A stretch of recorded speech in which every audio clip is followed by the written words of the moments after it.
So இது வந்து என்னுடைய இன்ஸ்டா அக்கௌண்ட்டுங்க. நீங்கள் அதுக்கு ஃபாலோ பட்டனை ப்ரெஸ் பண்ணி நீங்கள் எப்போ வேணால் என்னை காண்டாக்ட் பண்ணலாங்க. நான் உங்களுக்கு எந்த டெக்னிக்கல் கைடன்ஸும் கொடுக்க ரெடியாக இருக்குங்க. 24 ஹவர்ஸுமே வந்து I'll be available to respond you. இது இல்லாமல் வந்து வெப் டிசைனிங் கோர்சஸ் இல்லை மற்ற கோர்சஸ் ஏதாவது படிக்கணும்னா இந்த நம்பர்ஸை நீங்கள் காண்டாக்ட் பண்ணலாங்க. உங்களுக்கு எந்த ஹெல்ப் வந்தாலும் காண்டாக்ட் பண்ணுங்கள்.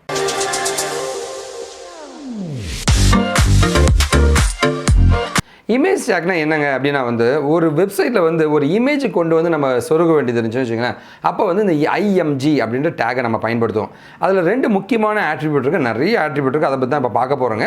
2 முக்கியமான ஆட்ரிபியூட் என்ன வந்து சோர்ஸ் எஸ்ஆர்சின்னு சொல்லுவாங்க. எஸ்ஆர்சினா எங்கேருந்து அந்த இமேஜை கொண்டு வர போகிறேன் அப்படின்றது தான் எஸ்ஆர்சி, சோர்ஸ்ன்னு சொல்லுவாங்க.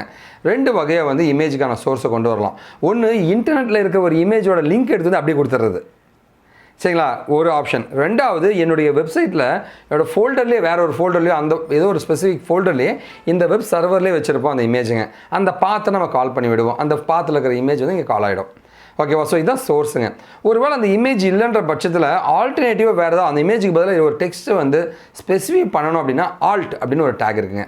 அந்த ஆல்ட்ன்ற டேக்கில் வந்து நீங்கள் என்ன கொடுக்குறீங்களோ இமேஜ் இல்லாத பட்சத்தில் அந்த டெக்ஸ்ட் வந்து உங்களுக்கு வந்துடும். இது 2வதுங்க. இது ரொம்ப முக்கியமானதுங்க. இது இல்லாமல் நிறைய ப்ராப்பர்ட்டிஸை நம்ம இப்போது நம்மளோட வெப்சைட்டில் போய் பார்க்கலாங்க.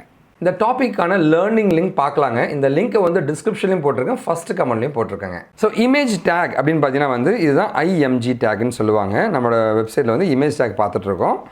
இமேஜ் டேக்கை பொறுத்த வரைக்கும் பார்த்தீங்கன்னா வந்து ஐஎம்ஜின்றது தான் டேக்குங்க. ஓகேவா? நான் என்ன பண்ணுறேன், HTML போட்டிருக்கேன், நம்மளோட ஹெட் இருக்குது. இது ஆப்ஷனல் தாங்க, தேவையில்லை. நம்ம பாடி டேக்குள்ளே ஐஎம்ஜி சோர்ஸ் wiki.com/images.logo இந்த இமேஜுங்க. இந்த இமேஜ் எடுக்க பார்க்குறேன். ஒருவேளை இந்த இமேஜ் இல்லைன்ற பட்சத்தில் wiki_logo அப்படின்ற ஆல்டர்னேட்டிவ் டெக்ஸ்ட்டை கொடு அப்படின்ற மாதிரி நான் ஸ்பெசிஃபை பண்ணியிருக்கேன். சரிங்களா? நேராக இங்கே போகிறேங்க, பாருங்கள். ஸோ இந்த இமேஜுங்க, இந்த இமேஜ் இருக்கு இல்லையா, இந்த இமேஜ் தான் அதுங்க. logo.png ஆல்டர்னேட்டிவ் டெக்ஸ்ட் நான் கொடுத்துருக்கேங்க. ஓகேவா? ஸோ இதில் பார்த்தீங்கன்னா வந்து இந்த இமேஜை அலைன் பண்ணுற விஷயங்கள்ங்க, ஆல்டர்னேட்டிவ் டெக்ஸ்ட்டுங்க, அந்த பிக்சல்ஸுங்க, பார்டர்ஸ் எப்படி இருக்கணுன்ற அந்த இமேஜுக்கு பார்டர் ஏதாவது கொடுக்கணும் கொடுக்கலாங்க. allow images from third party sites that allow cross origin access to be used with canvas.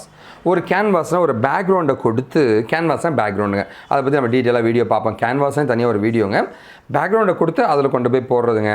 Height of the இமேஜுங்க, specifies the white space on left and right side of an image-ங்க, H space-ங்க.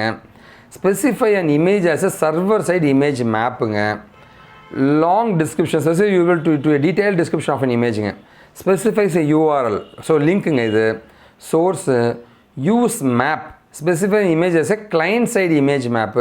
இங்கே server side image map, இது client side image. Vertical space-ங்க, width. So height சொன்னால் with சொன்னாங்க. இது எல்லாமே அதோடைய ப்ராப்பர்ட்டிஸுங்க. இது எல்லாமே நம்ம அந்த இமேஜுக்கு செட் பண்ணி நம்ம பார்க்கலாங்க. ஓகே, இதுதான் உங்களுடைய ஐஎம்ஜின்ற டேக்குங்க.